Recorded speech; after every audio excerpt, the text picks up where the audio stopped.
The Classic TV channel is your happy trails to golden oldies television from the 1940s through the formative years of the 1950s and 60s. Enjoy restored TV shows Mickey Rooney Show, Groucho Marx, Trouble with Father, Terry and the Pirates, One Step Beyond, Beverly Hillbillies, Bonanza, The Lucy Show, Dick Van Dyke, Annie Oakley, Ozzie and Harriet, The Howdy Doody Show, and many, many more. Binge your night away. So return with us now to those golden days of yesteryear.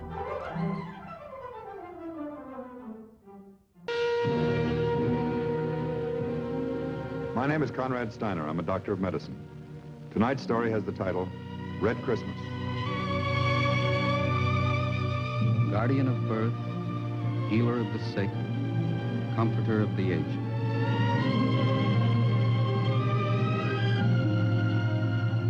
To the profession of medicine, to the men and women who labor in its cause, this story is dedicated.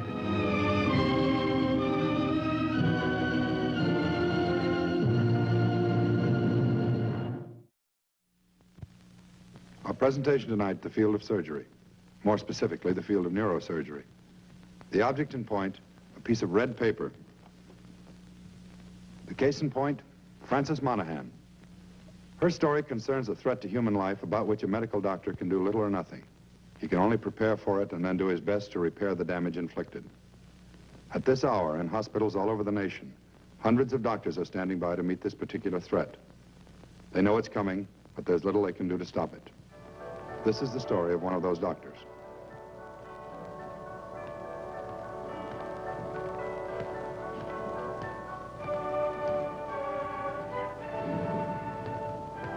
Max A. Konrad, M.D., resident physician, neurosurgery, General Hospital.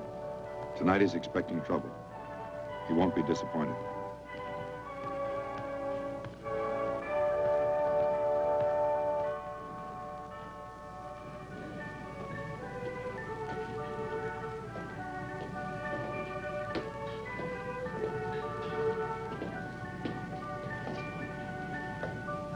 Wake up, Rosie. Daddy's home. From where? Dinner. What's the calorie clinic serving tonight? I had the vegetable plate. Poached egg was very tasty. Your imagination is running riot. There is no such thing as a tasty poached egg. Doctor. How about the boy? Did you get the x-rays on him yet? Mm-hmm. Checked them all over. No fractures of the rib cage. A few contusions, that's all. We sutured the scalp laceration. You okay for discharge? Ready to go. Signed out. Doctor.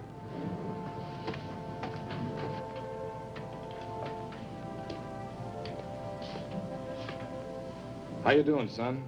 I'm doing all right. Where's my mom? I want to go home. Your mother's waiting just outside. You'll be going in a few minutes, Jerry. You said just what the nurse said. It's not right. Oh? What isn't right? You called me the wrong name. My name ain't Jerry. Well, I was just reading your chart. It says your name's Jerome Adams. Yes, sir. That's right. People call you Jerry sometimes? No, sir. My name is Jerome. That's the only thing they call me. Just Jerome. Jerry's my brother's name. Well, all right, Jerome. Next time you're out riding your bike, don't try to go through any brick walls, okay? Yes, sir. Yes, sir. Here are your clothes, Jerome. Will you let me know when you finish dressing, please? Yes, ma'am. Just listened to the Christmas Overture, arranged and conducted by Victor Young. Our next selection will... Wheels. Here we go. Never fails, right on schedule. Just about. A little early, if anything.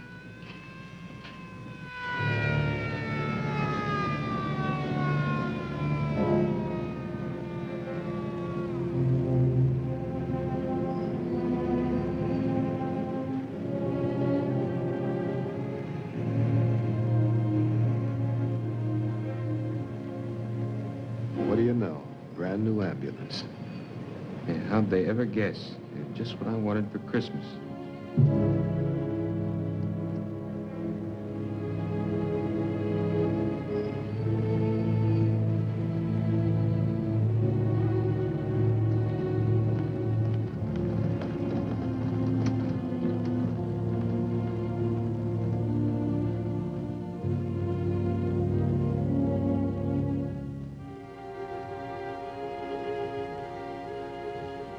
Should be all right, won't she, Doctor?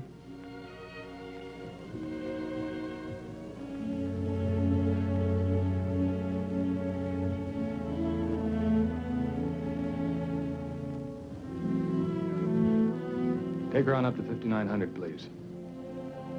Mm-hmm.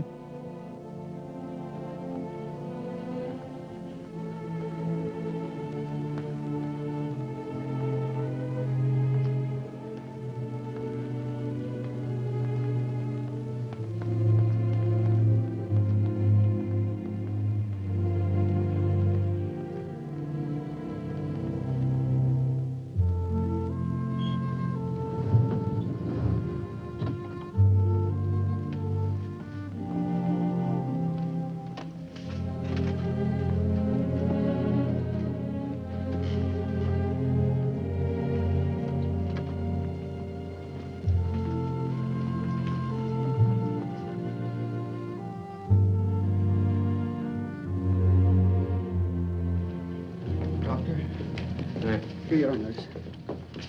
What happened? Auto versus auto. Out in the freeway about 4 miles from here. It's just where you turn off to Orange Grove. It was all that other guy's fault. Didn't have his lights on. I didn't even see him. He couldn't have had his lights on. Scissors?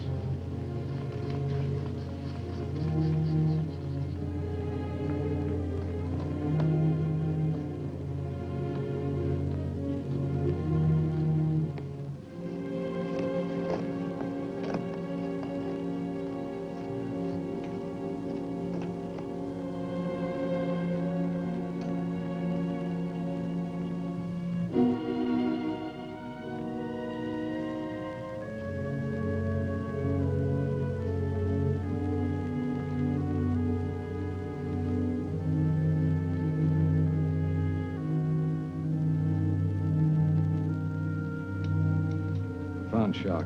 Get an IV started right away.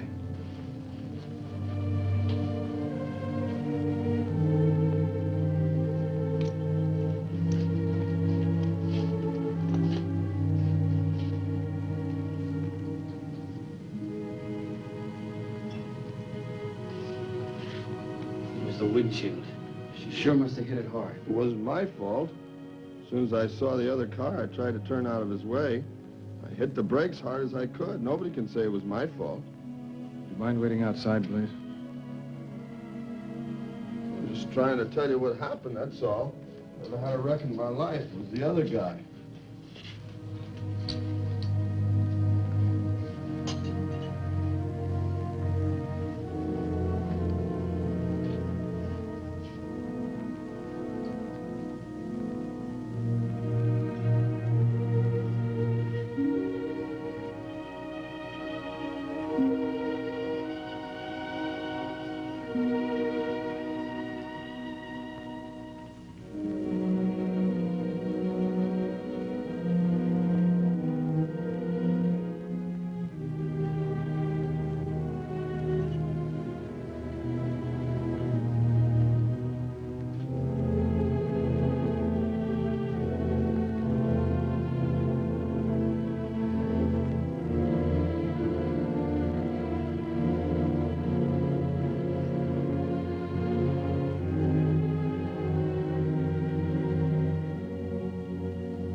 Miss McCabe, would you cut off some of those clothes, please?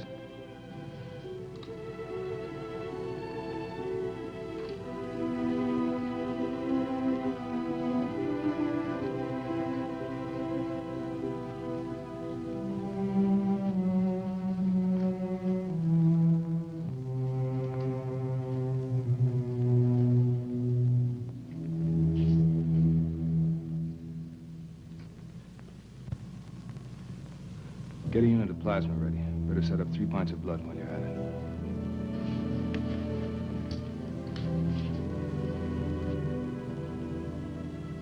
it. HBD.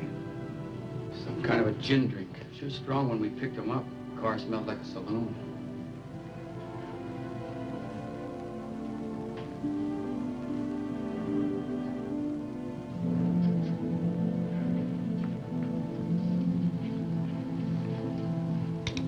What's your impression? Face is pretty bad. Leg doesn't help much either. Better get on an x-ray stretcher. Go to working that blood pressure. Give us a hand, will you, fellas?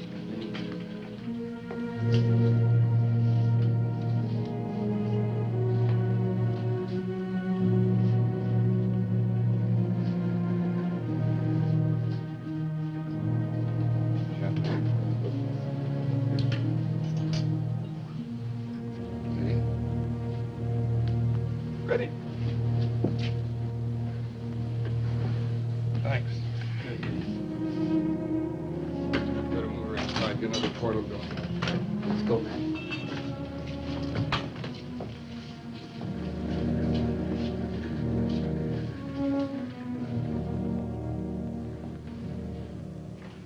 How long before that blood's ready?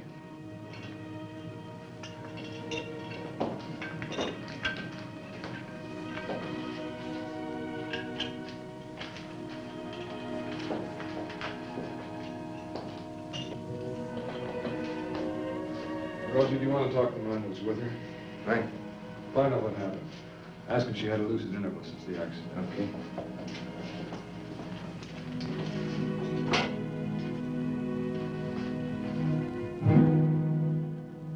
It's too bad. She's such a pretty girl. How can you tell? Would you call downstairs and see if we can get the portable x-ray unit up here? She's in no condition to be moved. Yes, Dr. Conley. Tell them we need a skull series, chest film, AP, and light out of the lower leg. Would you get in touch with the attending physician on call for Ward 5000? All right. I think it's Dr. Wilson. All right. Now, at any time since then, did she have a lucid interval? Did she regain consciousness? No. You're sure of that? You were with her all the time. She didn't talk. She didn't move. She remained unconscious? That's right, I'm sure of it. How much you have to drink? Can you tell me that? I don't know. She had 1 or 2, I guess. We had our Christmas party at the office. You know office parties. Girls let down their hair a little bit. Everybody does. Just once a year. I guess Frances had a couple drinks. How many? Who knows? Just because she's my secretary, I don't follow her around. She was with Joe Taylor for a while, sales manager. Took her in his office. Probably had a few drinks with him, too. Lousy Joe Taylor. How many drinks would you say she had, all told? She was drinking martinis, I think. Maybe she had 4 or 5. I don't know. Maybe more. Okay. Thanks. Wait a minute. Doc, what about Frances? Her mother will probably phone me. What am I going to tell her? I guess you better tell her the truth. But, Doc, what about my wife? It's Christmas Eve. Should have been home hours ago. What am I going to tell her when I get home? I don't know, but you better wipe off the lipstick before you get there. Hey, wait a minute, Doc. It's not what you think. Just a regular office party, that's all. You know, have a few drinks, fool around a little. Christmas party at the office. It's an old custom. That's right. Sure. Some music, dance a little bit, have some drinks, then we all jump in our cars and we all go home for Christmas Eve. All of you? Oh, now, wait a minute. You don't think that accident was my fault, do you? It wasn't. They can't say it was. You believe me, don't you? Doc, you believe me? The girl's hurt. She's hurt bad. What I believe doesn't make any difference. Have a seat.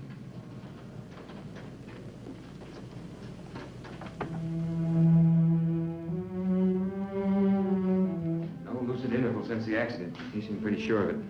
She have much liquor? About half a dozen martinis. Better take the pressure.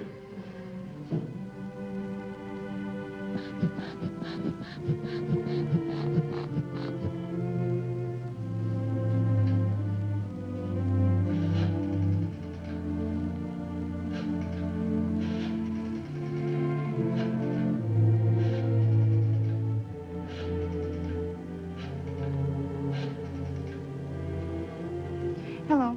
Is Mrs. Florence Monahan there, please? This is General Hospital calling, Mrs. Monahan. Yes, that's right. General Hospital. It's in regard to your daughter, Frances. She's been in an automobile accident and she's here at the hospital now. Hello? Mrs. Monahan? Oh, yes, she's alive, but her condition is still serious. No, I'm sorry. I don't know how it happened. Well, you can come down now if you like. That's right. 5th floor, Ward 5900. You're welcome. What is it? Coming up a little, 60 over 20. Find anything? Yeah.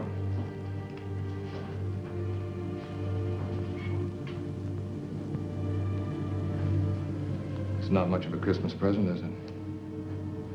Tough break. How about the X-ray equipment? It's on the way. Evening, Doctor. Sorry to bother you Christmas Eve and all. No bother. Is this the patient? Yeah. Her condition's pretty much the same as when I talked to you on the phone. Mm-hmm. No doubt in my mind. Loss of vitreous bilaterally. The laceration should be sutured tonight. We can do the nucleation at the same time. All right. Thank you. Sorry to trouble you, but we wanted to make sure. We'll set it up as soon as possible and let you know. Right.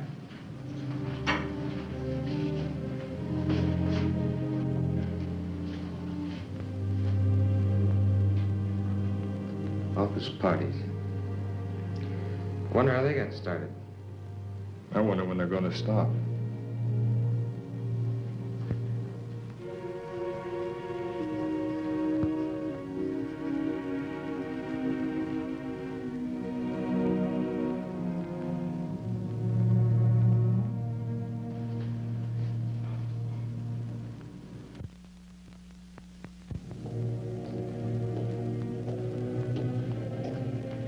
Well, how's she doing?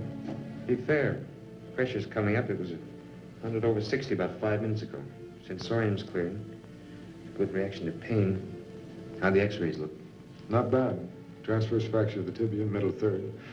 Chest bone doesn't show anything, though. There's no rib fractures. There's nothing in the skull series except a fracture of the frontal sinus, the outer table. It's lucky. If we get this pressure stabilized, we might be able to pour through this without much trouble. I'd say so. Except for that. And nothing we can do about that. Frances, lie still. Hold your arms still, Frances. Mama, where am I? Where's my mother? Where am I? You're in a hospital, Frances. You've been in an accident. Your mother will be here in a few minutes. Can you understand me? Accident. It hurts. My face. Where's my mother? She'll be here in a few minutes. You lie still now. We're trying to help you, and we can't if you move around. It hurts so much. I don't want to die. I don't want to die. Frances, you're not going to die. You're going to be all right. And you just lie still now. Doctor? Hey, doctor. Would you wait outside, please, Mr. Otis? But I gotta get going. Can't you tell me how she is? I'll be right with you.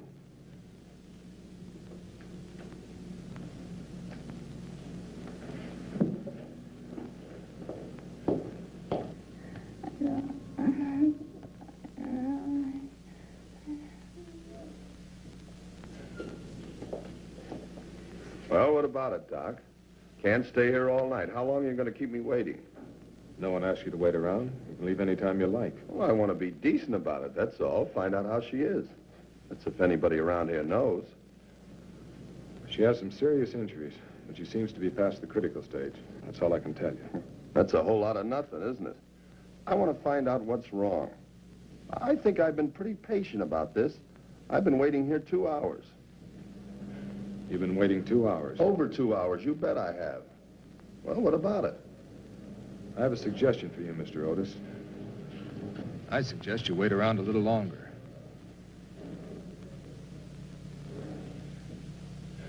Wait until the girl's mother gets here. You can listen while I explain the condition her daughter's in. Maybe you'd like to do the explaining yourself. That's your job, not mine. That's right. It's my job. But you might learn something from it. You can hear the kind of questions they ask. You can see the heartbreak and misery in their faces when we give them the answers. Believe me, it'd be a lot easier to lie. Tell them a lot of nice, pleasant lies. But you can't. You have to tell them the truth. It's tough, mister. If I could only tell you, it's the toughest thing I've ever done. And it won't be any easier with the girl. Because when the shock clears up, when she begins to realize what's happened, she's going to ask questions. I'd like to have you there, Mr. Otis. I'd like very much to have you there. Because you know what her first question's going to be? You know what she's going to ask? Why is it dark? What do you mean? You said she'd be all right. I said she's out of the critical stage. There's not much doubt that she'll recover. Well, then what are you getting at? Why would she ask if it's dark? Because it is dark, Mr. Otis. She's blind. Both eyes completely macerated. She'll be blind for the rest of her life. What about it, Mr. Otis? Would you like to wait around a while?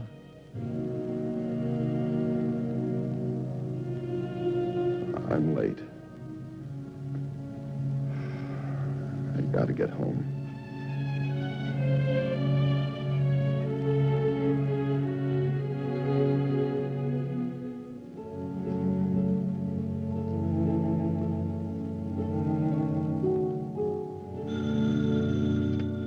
Ward 5900, Miss McCabe. Yes. All right, thank you. Main desk, Dr. Konrad. It's the girl's mother. She's on her way up. Thanks.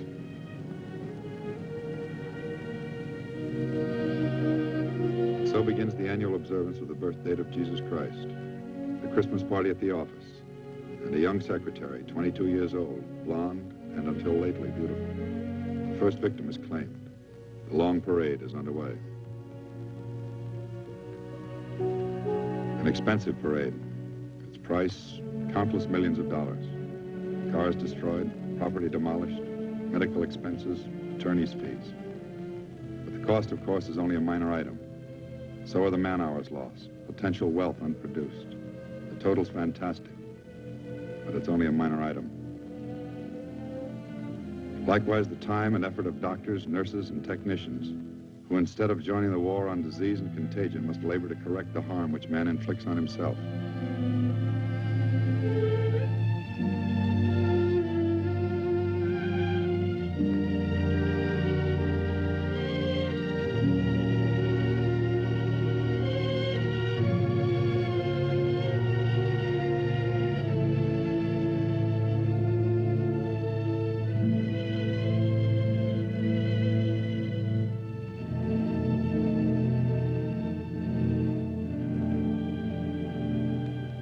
Another minor item, the anxiety of waiting, the sudden fear that comes with a phone call in the night, and the long ride to the hospital, the dim corridor, the shadowed room. All these and more, only minor items, compared to this. A human life, the first consideration, the most important. Erase the age, the sex, or the color, and it could be the life of any one of us. In this case, Frances Louise Monahan, a human life in jeopardy, placed there not by the casual mistake of a few, but by the calculated negligence of many. So the annual parade begins, to the hospital, perhaps beyond.